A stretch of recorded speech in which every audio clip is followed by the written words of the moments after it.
5 kadaver di Unpri Medan legal, 2 mayat dalam bak biru diduga berbeda. Kapolda Sumatera Utara Irjen Pol Agung Imam Setia Effendi mengatakan, 5 kadaver atau jenazah praktik anatomi mahasiswa kedokteran di Universitas Prima Indonesia, Unpri, Medan, Sumut, diperoleh secara legal. Agung mengatakan, 5 kadaver itu digunakan untuk keperluan praktik kedokteran. Kita akan selidiki. Tapi administrasi yang kami peroleh itu adalah kadaver yang diperoleh secara legal, kemudian digunakan untuk pembelajaran, kata Agung di Mapolda Sumut, Kamis tanggal 14 Desember tahun 2023. Agung menyebut, kadaver sudah ada di Fakultas Kedokteran Unpri Medan sejak 2008.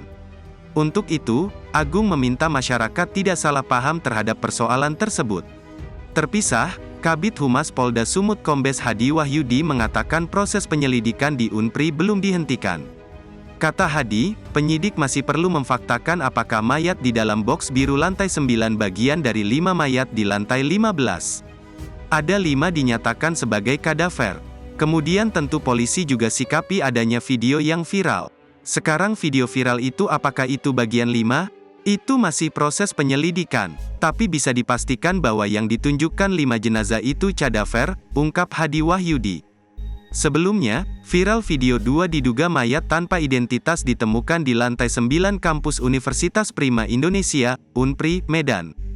Penemuan diduga 2 mayat tersebut sempat direkam menggunakan handphone dan beredar di WhatsApp. Dari amatan Tribun Tanda Hubung Medan.com, 2 diduga mayat tersebut sudah berada di dalam bak air berwarna biru. Kondisi keduanya tampak sudah mulai membusuk. Penemuan mayat ini terjadi pada Kamis, tanggal 7 Desember tahun 2023. Belakangan, polisi menemukan 5 mayat tanpa identitas saat melakukan penggeledahan di Universitas Prima Indonesia, Unpri, Medan, Selasa, tanggal 12 Desember tahun 2023. Penggeledahan ini dilakukan, pasca beredarnya video soal dugaan adanya temuan mayat di dalam bak air di lantai 9. Download Tribun X sekarang, menghadirkan lokal menjadi Indonesia.